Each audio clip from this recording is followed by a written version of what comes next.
Olá, seja bem-vindo. A reforma tributária enfrenta uma longa discussão ainda no Congresso Nacional. Primeiro no Senado e depois possivelmente na Câmara para rever mudanças. É neste momento da tramitação que é importante ouvir representantes dos setores produtivos do país. E um dos segmentos fundamentais da nossa economia é o comércio. Tema para a entrevista com Anderson Trautmann, presidente do Comitê Jurídico da Confederação das Associações Comerciais e Empresariais do Brasil e vice-presidente da Confederação. Seja bem-vindo aqui ao canal Empreender. Obrigado, Orengo. Uma satisfação estar com vocês aqui na Band mais uma vez, conversando sobre um tema tão relevante para todo o setor produtivo, incluindo esse setor que é propulsor da nossa economia, que é o setor de serviços, assim como o comércio. Agora, presidente, a gente estava falando como é importante nesse momento da tramitação no Congresso Nacional abrir espaço, ampliar o diálogo e ouvir os setores representativos da nossa economia. Como a reforma tributária afeta o setor que é importantíssimo, que mais gera emprego no Brasil, que é o setor de serviços? Essa é uma bela pergunta e é por isso, Orengo, que nós temos desde o início da tramitação da proposta, ainda lá no ano de 2019, a proposta de emenda à Constituição 45 nasce em 2019, fruto de um estudo amplo realizado pelo CECIF, Centro de Cidadania Fiscal de São Paulo. CACB tem contribuído nesse debate. Já vislumbrávamos alguns ajustes que eram necessários no texto original e durante a tramitação que foi impulsionada no ano de 2023, tivemos a formação do grupo de trabalho em fevereiro, que se debruçou ao longo de 4 meses e já em junho tivemos o relatório apresentado pelo nosso deputado federal Aguinaldo Ribeiro, que liderou como relator a proposta, junto com o deputado Reginaldo Lopes, que presidiu o grupo de trabalho, e chegaram ao texto final que já em julho entrou na pauta de votações do nosso Congresso Nacional, dia 6 de julho, depois da apresentação no dia 22 de junho do texto final. Então, um espaço bastante curto, perto de todo o debate que se travou anteriormente. Mas conseguimos, nesse interregno, um bom debate. Trouxemos o deputado Reginaldo Lopes até a CACB, fizemos um grande evento debatendo aperfeiçoamentos que poderiam ter no texto para impulsionar ainda mais o grande objetivo que temos de uma reforma tributária no Brasil, que é, além da simplificação, o desenvolvimento econômico decorrente dessa simplificação, conceder mais vantagens competitivas para o nosso setor produtivo, e conseguimos com esse debate alguns ajustes.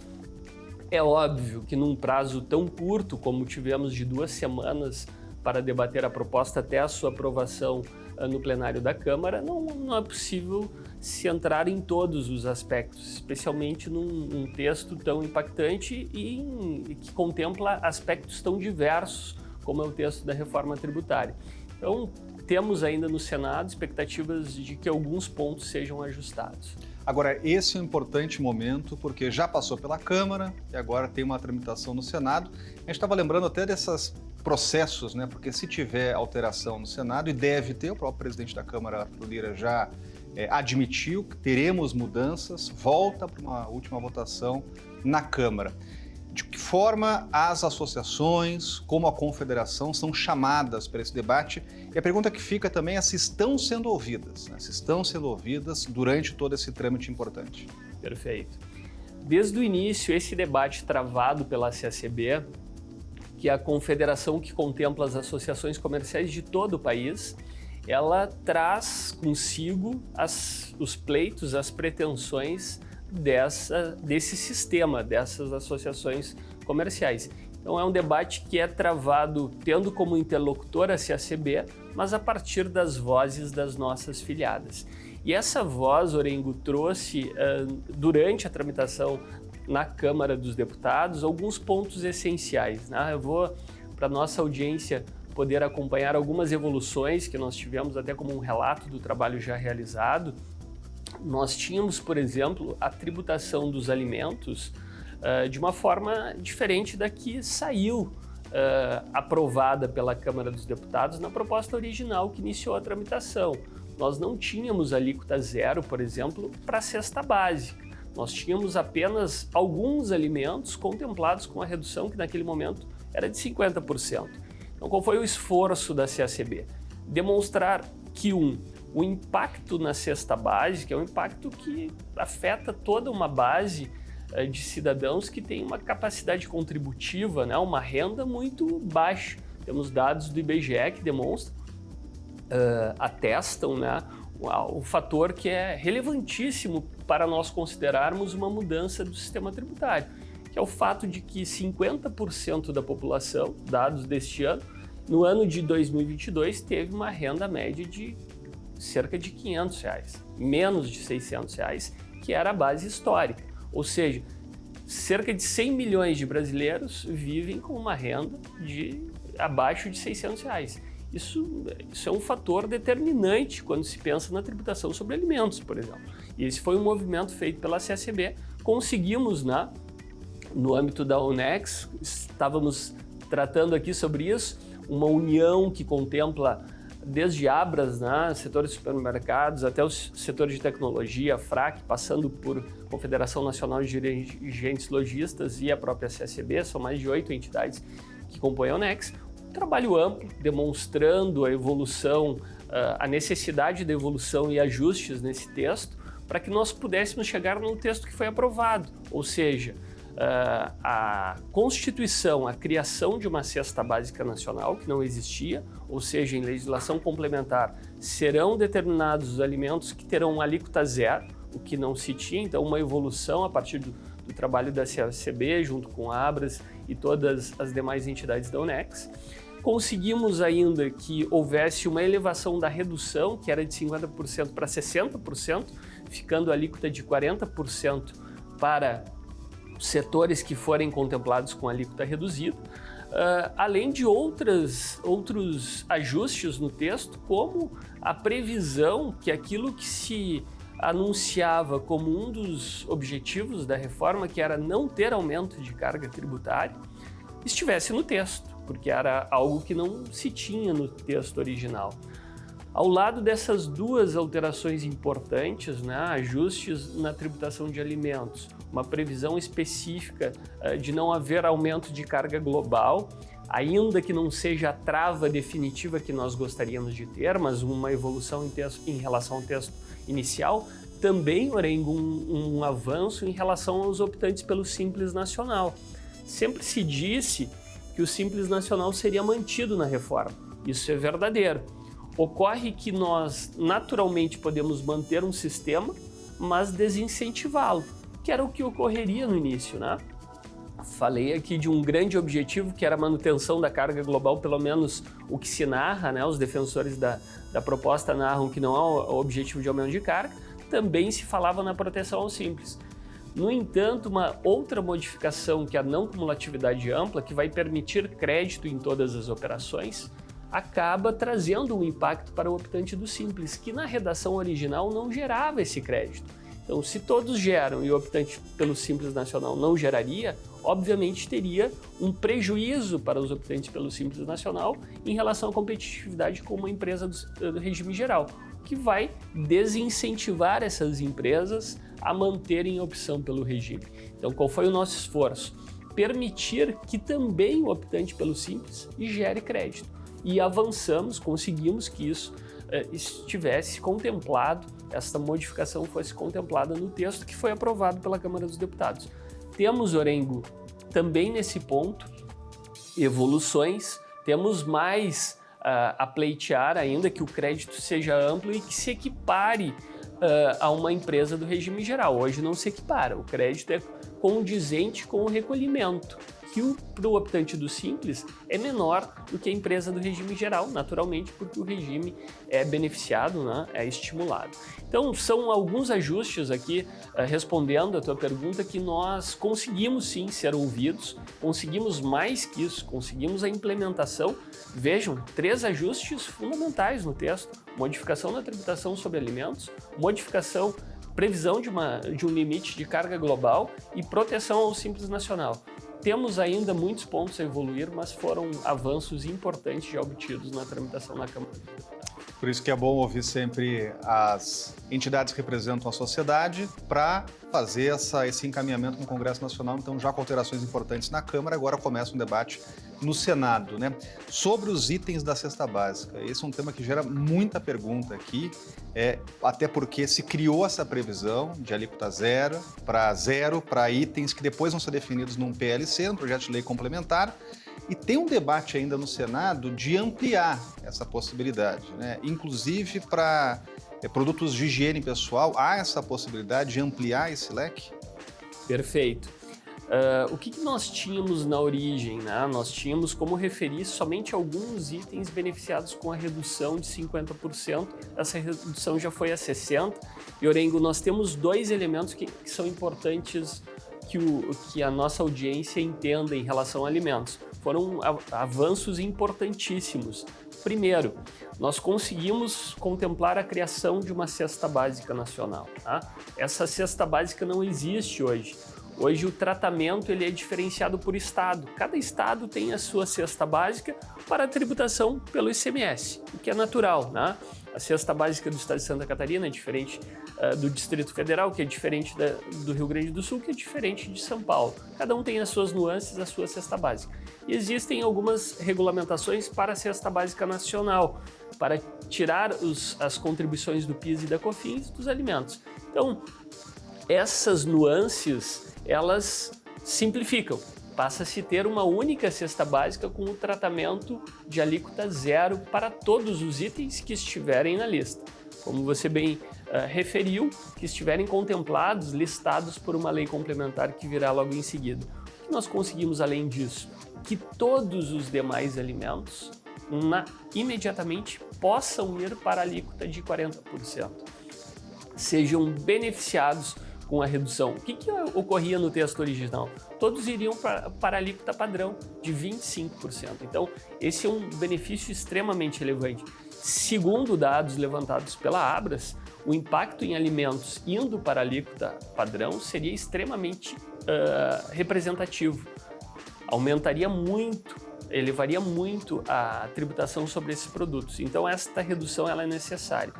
E alguns itens ainda previstos em legislação federal, mesmo que não estejam na cesta básica, poderão ser contemplados com alíquota zero. E aqui dou exemplo de hortifruti granjeiros, ovos e outros itens de alimentação que há uma perspectiva que sejam contemplados na cesta básica, mas ainda que não acabem sendo contemplados, terão a sua proteção com alíquota de 0% ainda nesse contexto. Então, um grande avanço que nós tivemos nesse âmbito. Com relação à higiene, nós temos, de fato, uma previsão também de redução de alíquota. O que se pressupõe é que os senadores, a partir dos diálogos que já travamos agora com o relator, o senador Eduardo Braga, com o presidente do Senado, Rodrigo Pacheco, nós temos sim uma expectativa de ajustes que aprimorem ainda mais a proposta e contemplem alterações que vão, de fato, na nossa ótica, impulsionar o setor produtivo. Aqui eu posso referir nesta mesma linha, Orengo, a questão do teto da carga tributária que será decorrente desta reforma. Para a nossa audiência entender, nós não apenas estamos unindo 5 tributos incidentes sobre consumo, que são o ISSQN de competência dos municípios, o ICMS de competência dos estados, o IPI de competência da União e 2 contribuições que são PIS e COFINS. Nós estamos promovendo um alargamento de base tributária extremamente representativo. Nós estamos passando a tributar com tributos incidentes sobre consumo direitos, por exemplo, algo que nós não tínhamos no sistema atual. Tá? Nós saímos das chamadas, tecnicamente, né, como tributarias, as competências fechadas, eu só tributo aquilo que estiver dentro de determinado conceito, né, prestação de serviços definidos em lei complementar, para poder tributar todo tipo de serviço, todo bem, né? Material ou imaterial. Há uma ampliação de base que vai possibilitar um aumento de arrecadação somente aí. Então há que se prever sim para esclarecer, né, a nossa inserção, aquilo que nós conseguimos inserir no texto da reforma, é uma vinculação às alíquotas de referência. Tá? Como é que vai funcionar para o ouvinte entender? O Tribunal de Contas da União vai aferir a tributação, a arrecadação desses 5 tributos, e no ano de 2026 nós vamos ter um adicional de 1% aos tributos atualmente existentes. Esse 1% é justamente para verificar a alíquota necessária para chegar na arrecadação global. Em 2027 começa a incidência da chamada CBS, Contribuição sobre Bens e Serviços, que substitui o PIS e a COFINS. Então, esta alíquota é para chegar no total da arrecadação.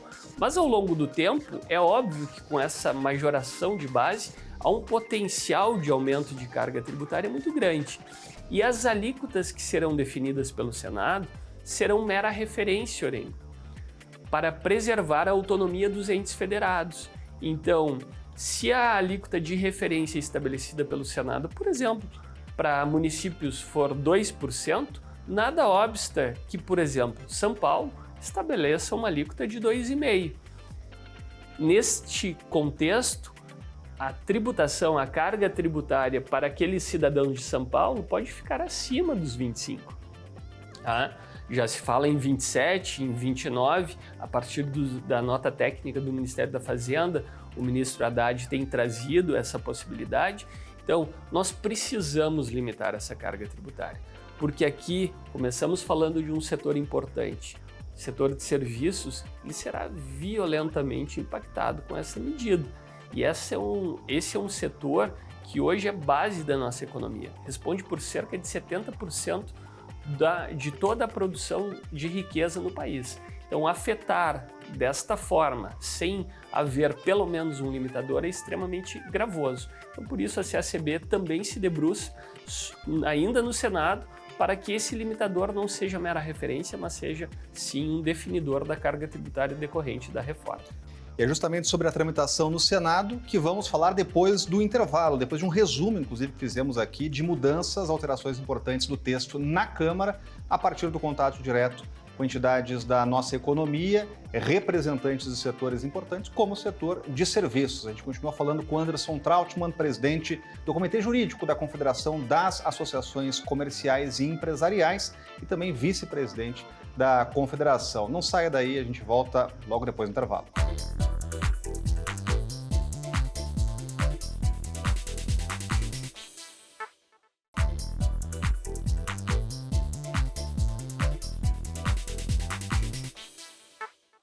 Voltamos com Anderson Trautmann, presidente do Comitê Jurídico da Confederação das Associações Comerciais e Empresariais do Brasil, também vice-presidente da Confederação. A gente fez aqui no primeiro bloco um resumo do contato direto com a Confederação, com outras entidades, para alteração no texto da reforma tributária na Câmara, e agora começa outro longo debate, que é no Senado.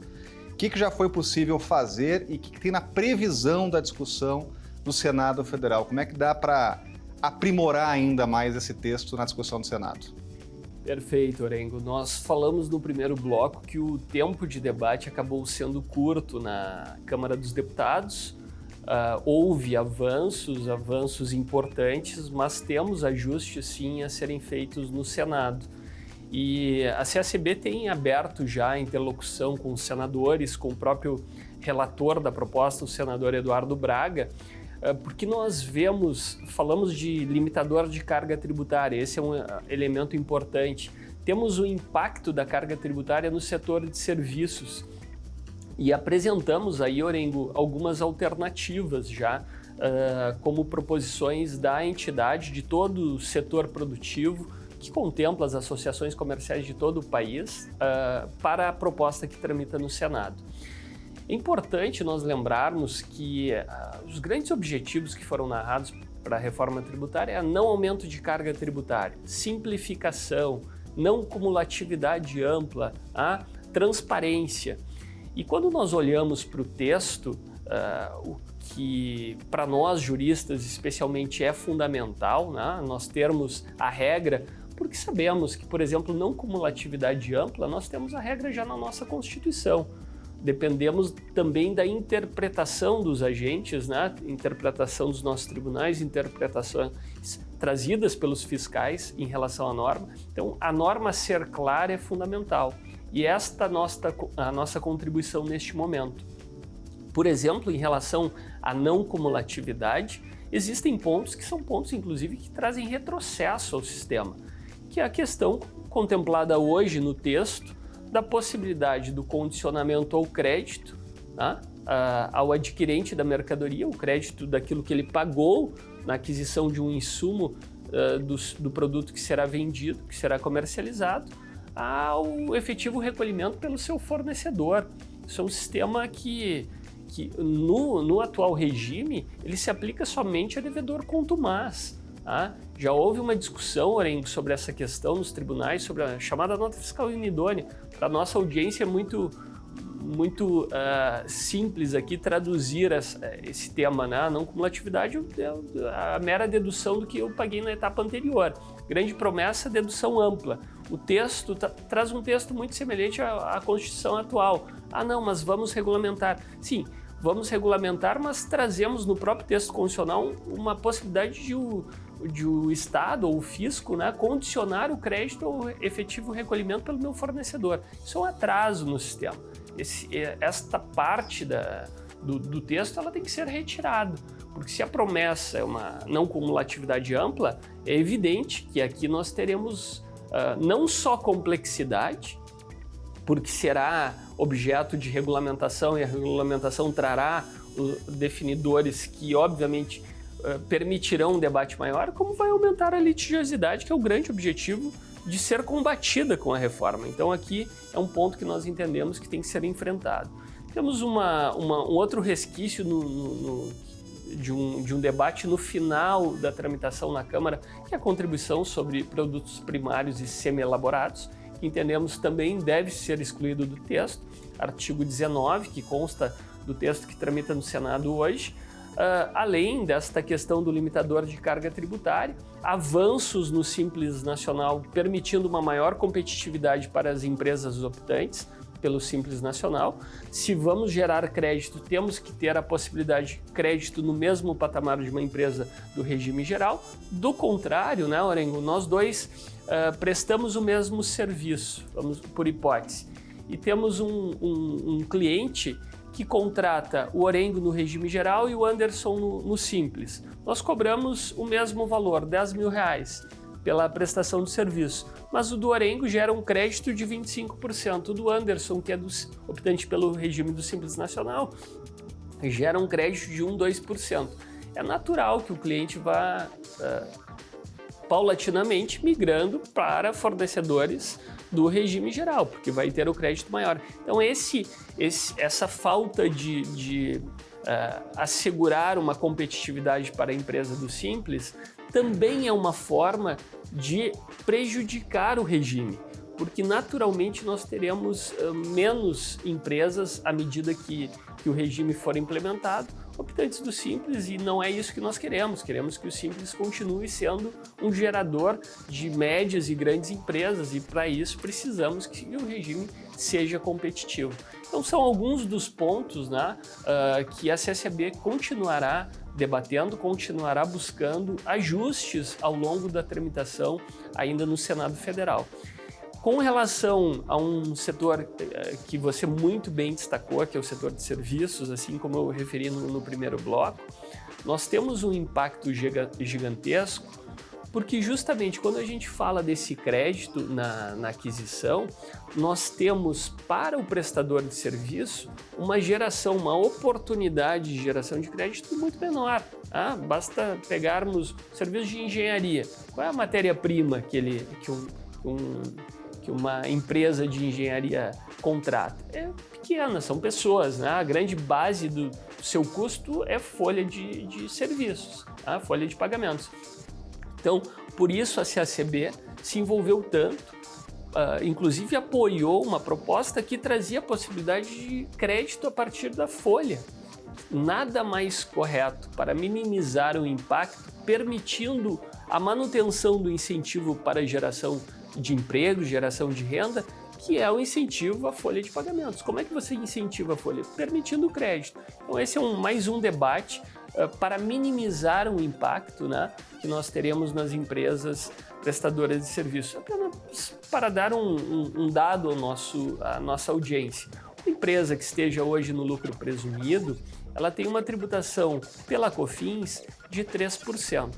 Ela tem uma tributação pelo PIS, os dois que serão extintos, de 0,65%, 3,65%.